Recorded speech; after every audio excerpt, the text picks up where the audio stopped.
Bueno, muy bien. Entonces, el, la conclusión de la clase pasada tenía que ver con esta ecuación que ya es muy familiar para nosotros, en la que tenemos que de los activos,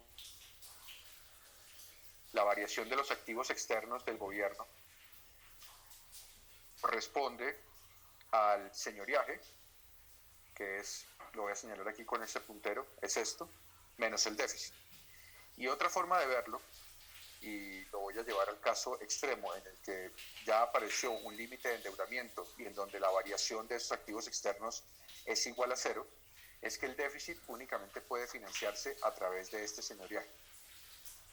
Recuerden que en el caso del tipo de cambio fijo, esa posibilidad de financiarse con el señoriaje desaparecía, porque no podíamos cambiar el tipo de cambio y eso significaba que no podía cambiarse M.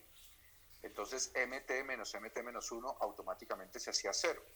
Entonces la única manera de hacer un ajuste fiscal de ese déficit secundario era a través precisamente de un ajuste sobre ese déficit secundario, es decir, aumentar los impuestos, reducir el gasto público. En el caso de una economía que tiene un régimen de tipo de cambio flexible, pues vemos que esta expresión de señoriaje MT menos MT menos 1 sobre ET en realidad es esta, ¿cierto? Luego de haber hecho las conjeturas a partir de una regla de política monetaria en la que la cantidad de dinero está creciendo a la tasa mu. Entonces dijimos que la demanda por dinero es una función de C barra de la tasa de interés nominal en función de mu y que a este lado derecho quedaba el término mu sobre 1 más mu. Cuando nos preguntábamos cuál era el efecto de mu sobre este señoriaje, pues nos dábamos cuenta que por un lado mu tenía un efecto en ese paréntesis cuadrado y por otro lado tenía un efecto sobre la función de preferencia por liquidez. Y esos efectos iban en direcciones contrarias. Un aumento de mu en el paréntesis cuadrado eleva el paréntesis cuadrado. Eso lo analizamos.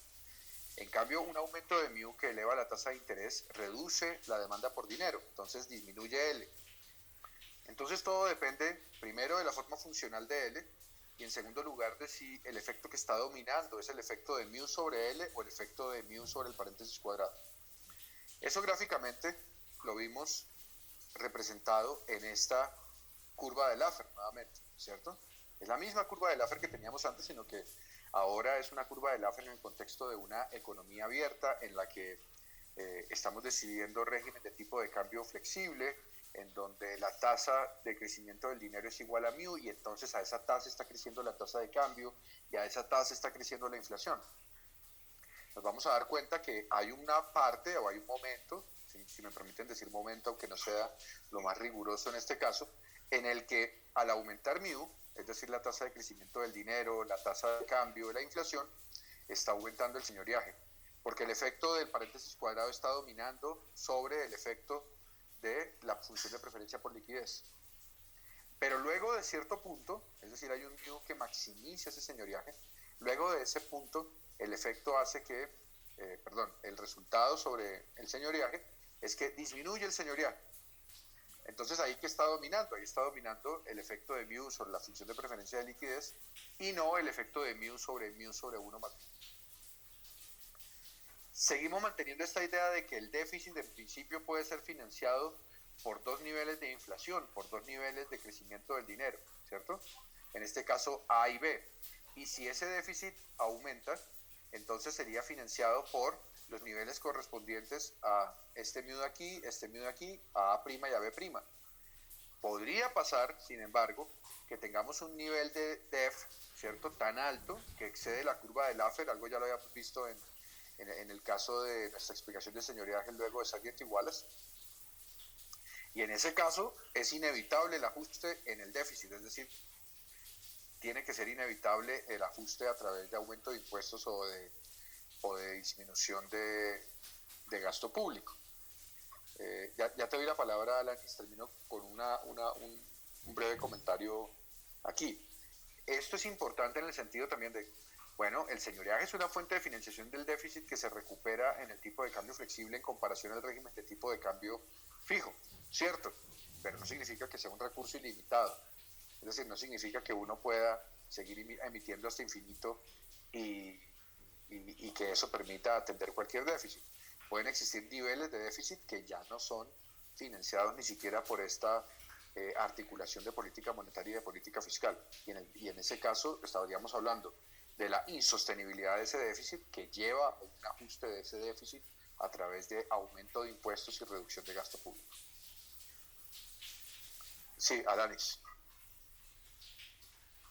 Profe, una duda, ¿la clase se está grabando?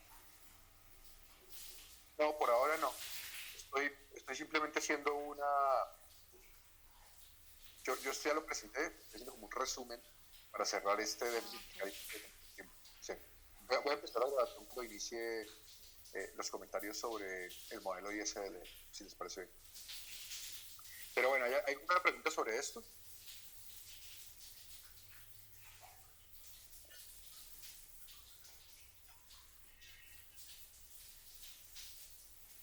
¿Alguna pregunta, algún comentario, algo que les parezca interesante?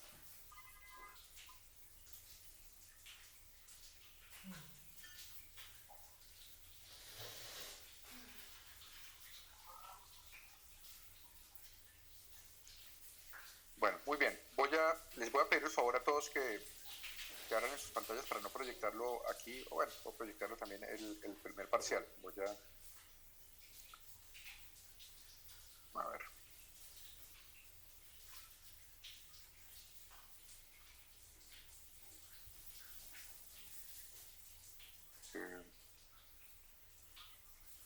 Un segundo, voy a dejar de compartir aquí.